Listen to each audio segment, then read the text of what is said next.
فلما جاء أمرنا نجينا صالحا والذين آمنوا معه برحمة منا ومن خزي يومئذ إن ربك هو القوي العزيز। 66 অতঃপর যখন আমার আদেশ এল, তখন সালিহ ও তার সাথে যারা ঈমান এনেছিল তাদেরকে আমার পক্ষ থেকে রহমত দ্বারা নাজাত দিলাম এবং নাজাত দিলাম সেই দিনের লাঞ্ছনা থেকে। নিশ্চয় তোমার রব তিনি শক্তিশালী পরাক্রমশালী। وأخذ الذين ظلموا الصيحة فأصبحوا في ديارهم جاثمين। 67 আর যারা জুলুম করেছিল বিকট আওয়াজ তাদেরকে পাকড়াও করল, ফলে তারা নিজেদের গৃহে মুখ থুবড়ে পড়ে থাকল।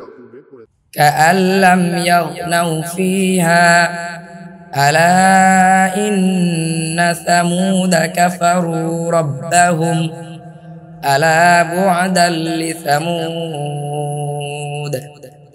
68 যেন তারা সেগুলোতে বসবাসী করেন। জেনে রাখো নিশ্চয় শামুদ জাতি তাদের রবের সাথে কুফরি করেছে। জেনে রাখো শামুদ জাতির জন্য রয়েছে ধ্বংস। ولقد جاءت رسلنا إبراهيم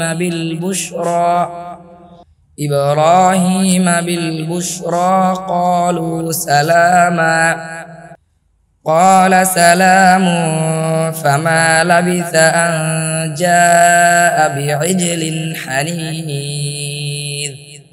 69 আর অবশ্যই আমার ফেরেশতারা সুসংবাদ নিয়ে ইব্রাহিমের কাছে আসল, তারা বলল সালাম। সেও বলল সালাম। বিলম্ব না করে সে একটি গুনাগো বাছুর নিয়ে আসল।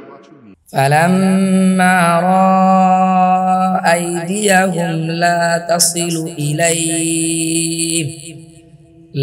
تصل إليه نكرهم وأوجس منهم خيفة قالوا لا تخف إنا أرسلنا إلى قوم لوط। 70 অতঃপর যখন সে দেখতে পেল তাদের হাতের প্রতি পৌঁছছে না, তখন তাদেরকে অস্বাভাবিক মনে করল এবং সে তাদের থেকে ভীতি অনুভব করল। তারা বলল, ভয় করো না, নিশ্চয় আমরা লউতের কওমের কাছে প্রেরিত হয়েছি।